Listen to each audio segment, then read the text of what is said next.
Bora para mais uma aula de Sociologia. Oi pessoal, bom, faz tempo que eu não gravo um vídeo, uma videoaula para vocês, então vou gravar mais essa aula, apesar de não passar muito mais coisas para avaliação, porque vocês estão sobrecarregados. Eu imagino que também é difícil para alguns, talvez para todos, mas mais para alguns do que para outros, por várias razões, que são razões econômicas, razões emocionais. É difícil também para os adultos, então não seria diferente, ou talvez seja ainda muito pior para os adolescentes, para vocês que estão aí passando por várias mudanças também. Deve estar acontecendo muita coisa na vida de vocês, fica as coisas confusas, alguns conflitos aparecem, é inevitável. Mas vamos lá. Estou fazendo uma disciplina de liberalismo, uma disciplina no doutorado, na economia, sobre liberalismo e neoliberalismo. Então, algumas leituras que eu estou fazendo são bastante interessantes e eu lembrei de vocês em vários momentos, então agora eu vou compartilhar com vocês uma delas. Eu já tinha pensado em compartilhar um outro texto, fazer um resumo para vocês a partir das minhas anotações, e agora a ideia é trabalhar aproveitando que eu estou fazendo esses estudos, então enriquecendo as nossas aulas, não com aquela conversinha das aulas do centro de mídia lá que é muito superficial, e não tem comparação com um nível de escola boa, digamos assim, não tem comparação com o nível de uma escola particular, que a escola pública não precisa ser particular para ser boa, mas para ser boa ela tem que alcançar o nível de muitas escolas particulares. Então é isso que eu tento fazer no meu trabalho. Eu espero que os esforços de vocês também vão nesse sentido, para a gente ter uma boa formação, para o meu trabalho ser um trabalho bem feito, para o estudo de vocês ser um estudo também uma formação boa. Eu acho que a gente tem condições, a gente tem bons professores, só que a gente precisa mudar algumas posturas nossas, sejam dos professores, sejam dos alunos, e a gente precisa somar esforços nesse sentido. Bom, o autor que eu vou falar para vocês hoje é um autor chamado Wallerstein. Eu vou colocar o nome dele aí na tela se eu conseguir fazer uma edição boa desse vídeo. Immanuel Wallerstein. Ele escreve um livro chamado Após Liberalismo. Eu li 2 capítulos desse livro para essa aula com um professor da Unicamp, da economia da Unicamp, chamado Eduardo Mariucci. Então esse meu professor, ele passou uma série de textos, então eu estou estudando já há 2 meses, vários textos, e esse texto eu acho que pelo que o professor mesmo comentou, é um sociólogo de formação. Lembrando que a sociologia, as ciências sociais, elas são ciências que dialogam com a economia, com a administração, psicologia. Então esse professor é da economia, mas a gente estuda um texto desse cara que tem uma formação de sociólogo. E aí, como ele tem uma formação inicial parecida com a minha, na mesma área, a gente é mais fácil para mim, e eu consigo entender bastante coisa que ele está dizendo de uma forma melhor do que às vezes nas minhas leituras sobre os economistas. Então eu gostei bastante do texto, eu já conhecia de nome, é um autor bem importante, e aí eu vou mostrar para vocês por que ele é tão importante. E aí, como a gente ia estudar liberalismo mesmo, a gente vai estudar a partir da leitura do Wallerstein hoje. Tá? Então ele vai falar que existem 2 modernidades, que eu já falei para vocês disso, mas eu não sabia que alguém tinha desenvolvido de forma tão clara. Então ele vai chamar de modernidade tecnológica e de modernidade da libertação, essas 2 modernidades. Então a modernidade tecnológica tem a ver com o avanço tecnológico da indústria, com a revolução industrial, mas não só, com todas as inovações tecnológicas, que tem a ver com, né, com a própria forma como essa aula está acontecendo agora. Então essa modernidade tecnológica, ela é diferente da modernidade da libertação. E essa diferença, ela não estava clara no início da modernidade. É isso que ele vai mostrar, eu acho que ele mostra muito bem. Se vocês quiserem depois ler o texto, eu acho que é bem importante vocês treinarem essa leitura. O texto chama Fim de Qual Modernidade? Talvez vocês não encontrem na internet, mas eu posso mandar, que eu tenho um arquivo dela. Então ele vai falar que ele vai separar em 3 fases da modernidade, né? A primeira fase do século XV até a Revolução Francesa, até 1789, então 1500 a 1789 na Revolução Francesa. Nessa primeira fase não existia separação, não existia como distinguir a modernidade tecnológica e a modernidade da libertação. Vou abrir um solzinho aqui. Então ele vai falar que essa distinção ela só vai aparecer com a Revolução Francesa, que vai mostrar que existe um caminho radical de mudança, que é a libertação, né, que ele vai chamar de libertação, que tem a ver com a igualdade, né, com as pessoas serem iguais, não só perante a lei, como a gente viu na aula anterior sobre Marshall, né, dos direitos civis, mas o que o Marshall vai chamar de direitos sociais. Então tem algum paralelo que o Marshall está descrevendo naquele processo de evolução dos direitos da cidadania, que vai dos direitos civis aos políticos e aos sociais. Então ele vai falar que existem 2 modernidades e que vai ficar claro que elas são diferentes, né, que não é uma modernidade só, quando o iluminismo ele se divide entre os defensores do avanço tecnológico e econômico, né, tem a ver com, né, a modernidade tecnológica tem a ver com o avanço econômico, com a riqueza do capitalismo, né, com a possibilidade que o capitalismo oferece em termos de riqueza. Mas a modernidade também tem a ver com a democracia. E essa democracia né, já caminha para a questão dos direitos políticos e sociais, e para a igualdade das pessoas, né, para todo mundo se realizar enquanto ser humano com opções, que é capaz de tudo, né? Só que para isso ele precisa ter saúde, educação, trabalho, que são os direitos sociais, que é capaz de tudo, né? Só que para isso ele precisa ter saúde, educação, trabalho, que são os direitos sociais que vão surgir no século XX, como a gente viu na aula do Marshall. Bom, então nessa segunda fase que a gente entra depois da Revolução Francesa, ela vai até 1968, e aí ele vai é muito interessante, ele vai mostrar como que ficou claro a partir da Revolução Francesa que a modernidade da libertação não é igual à modernidade tecnológica. Mas ao mesmo tempo que fica claro essa separação, existe uma tentativa de manter aquela identidade ou aquela união que existia entre essas 2 modernidades, a não distinção entre essas 2 modernidades. Então o capitalismo vai tentar impedir que a modernidade da libertação ela se sobreponha à modernidade da tecnologia. Ou melhor, ela vai tentar impedir que o avanço da democracia atrapalhe o capitalismo.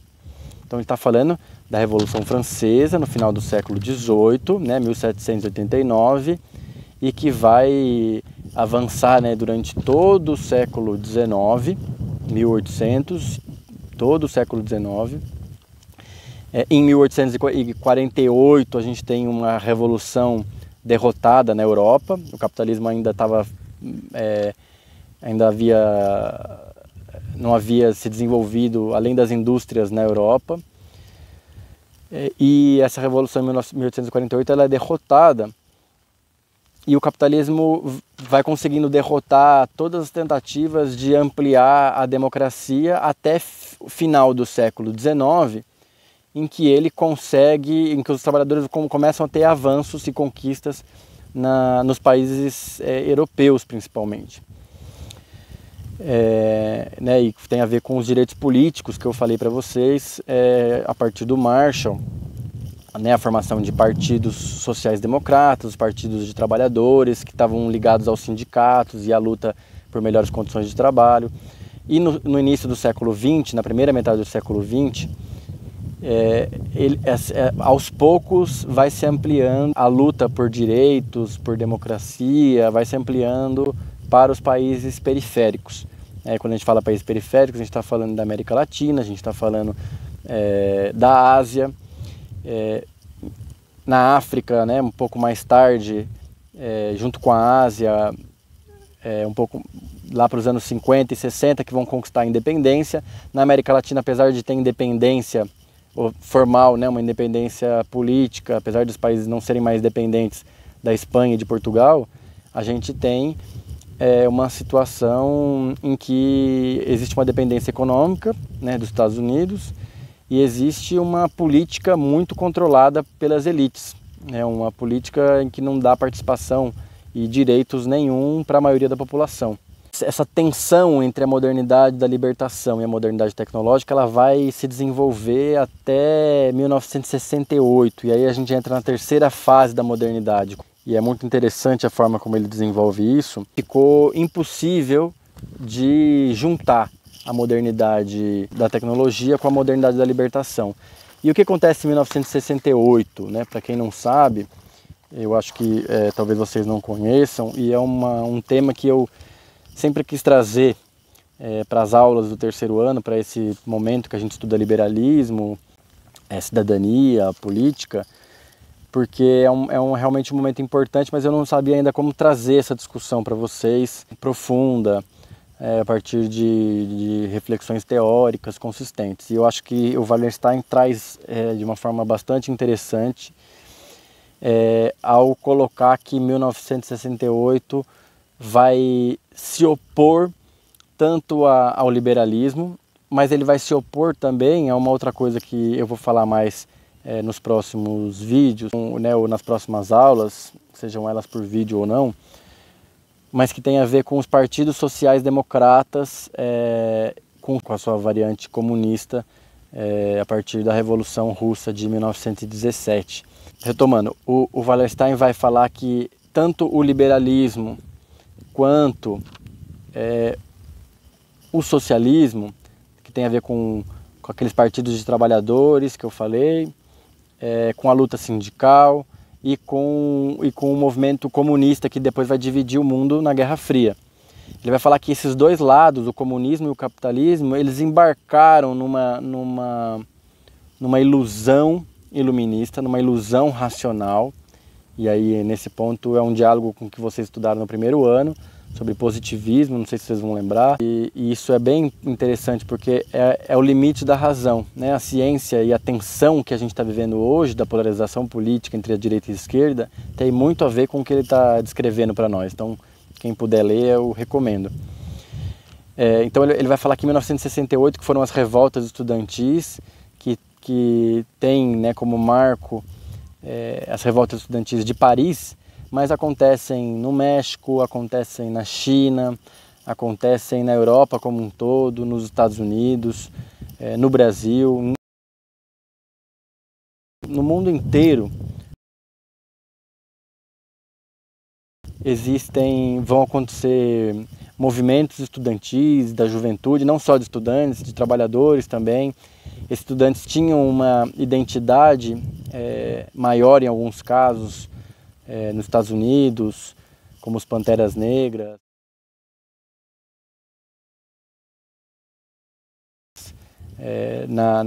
Nos estudantes de Paris, com o socialismo.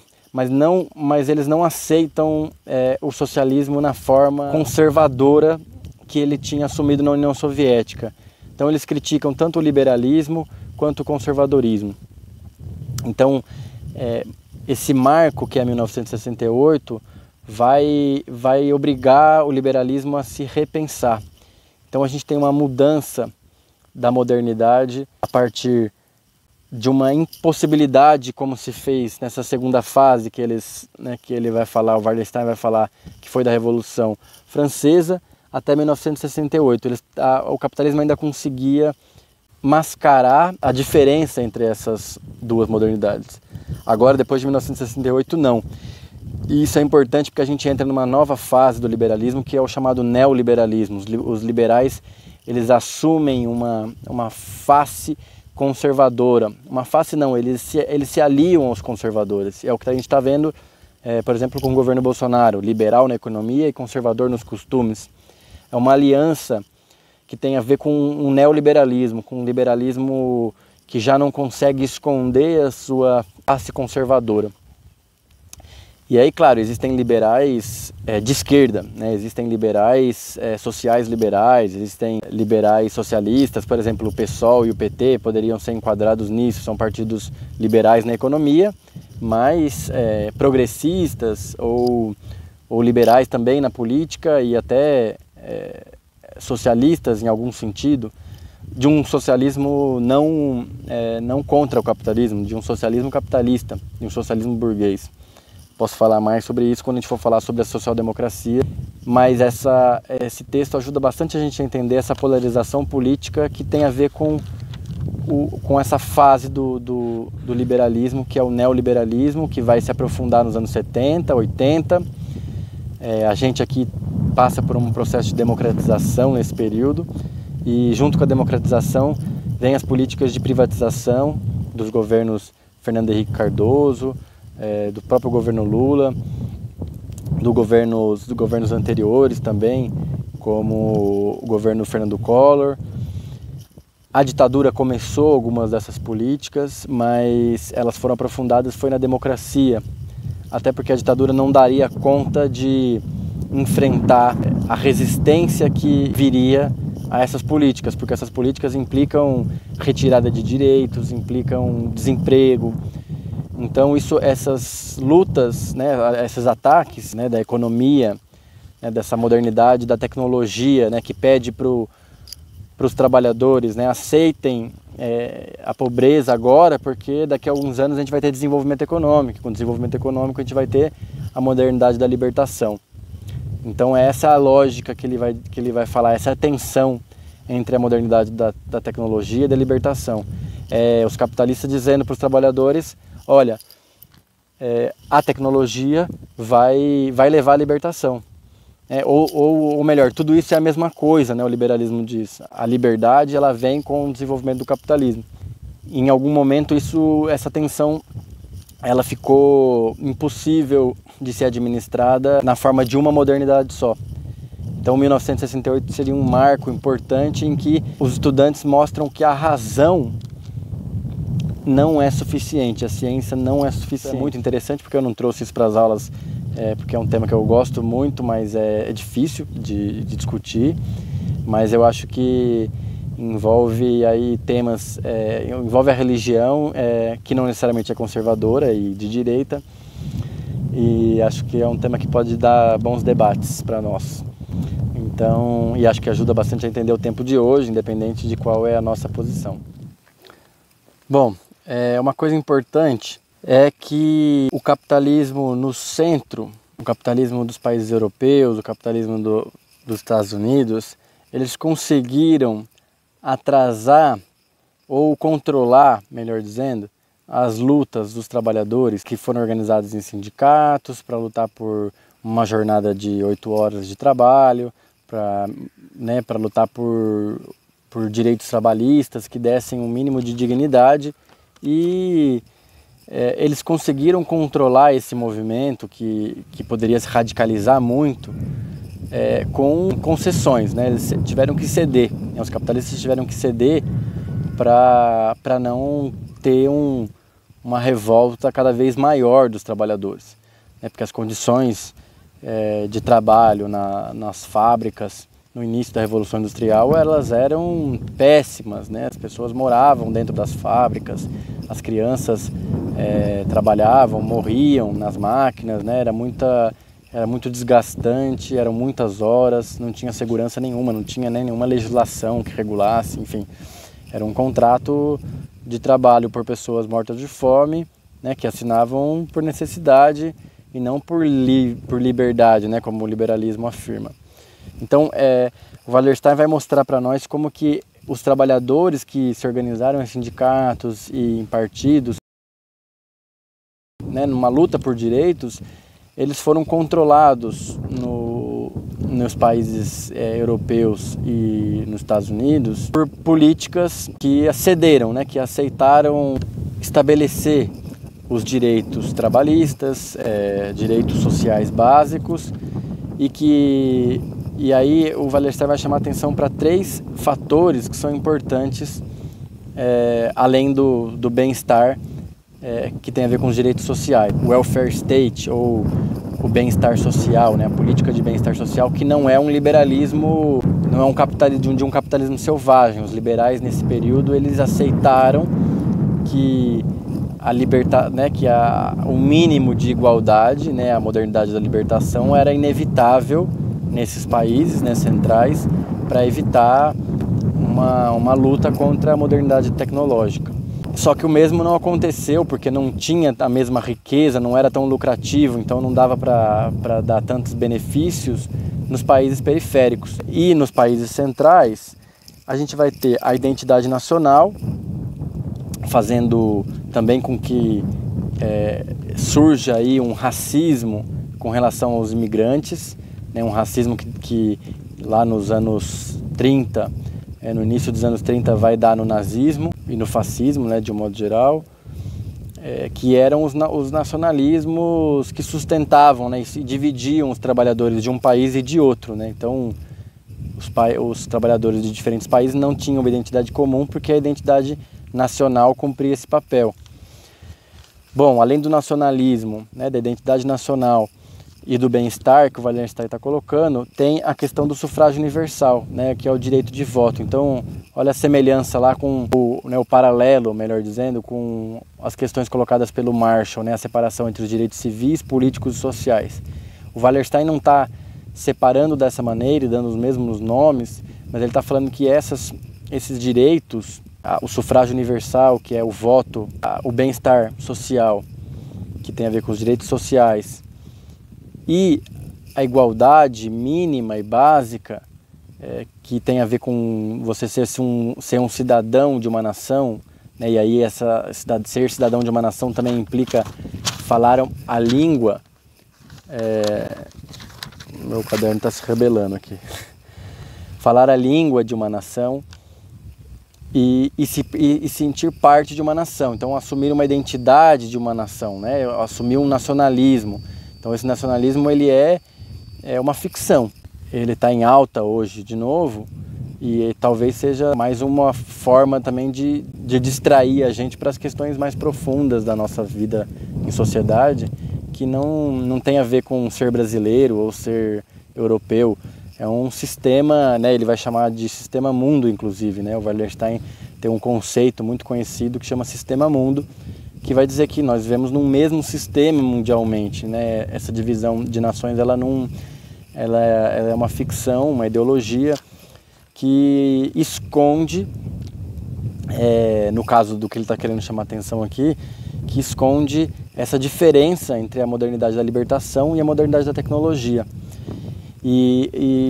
Portanto, 1968 é o momento em que a modernidade da libertação ela se coloca contra a modernidade da tecnologia.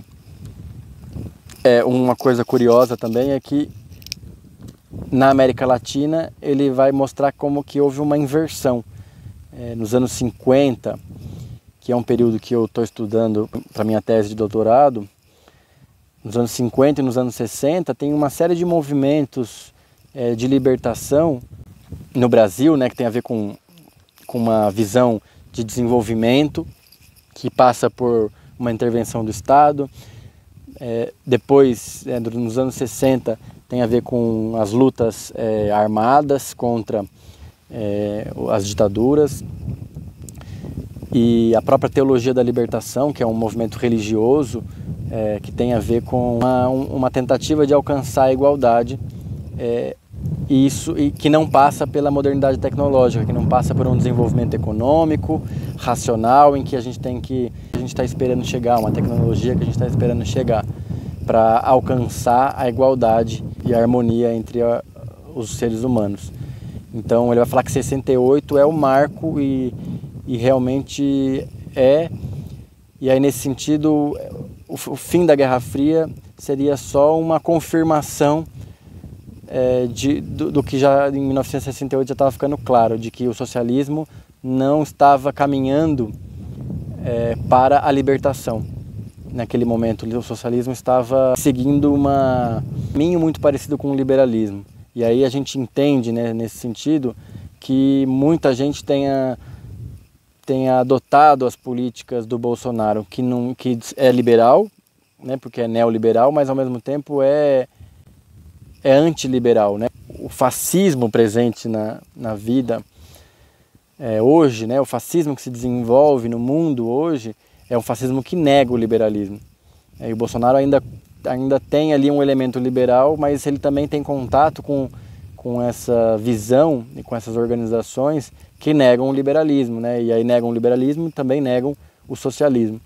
E aí a gente tem as 3 visões políticas principais do nosso tempo, né? Do século XX inteiro, e que vão ter variantes, mas são 3 posições políticas principais: o liberalismo, o conservadorismo e o socialismo.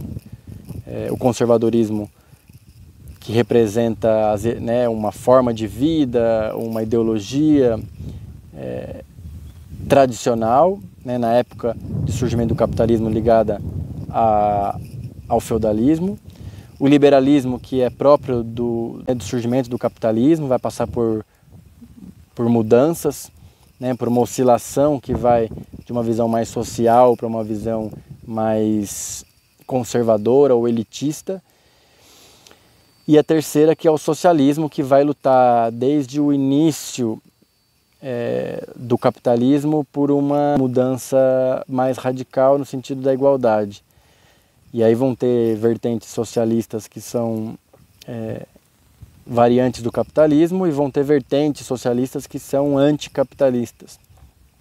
Então, hoje a gente está vivendo um momento em que essas 3 correntes voltam a aparecer de forma bem distinta, né? Bem clara, uma separação entre liberalismo, conservadorismo e socialismo. No caso do governo Bolsonaro, elas estão confundidas, então é uma coisa interessante para a gente pensar. Liberalismo e conservadorismo, eles estão juntos, mas cada vez mais tem uma separação, coisa que há alguns anos atrás não era possível de a gente pensar. Vai dar um trabalho editar isso. Eu fiz várias falas. Vamos lá. Essa foi mais uma aula de sociologia, espero que vocês tenham gostado, pessoal. Até mais.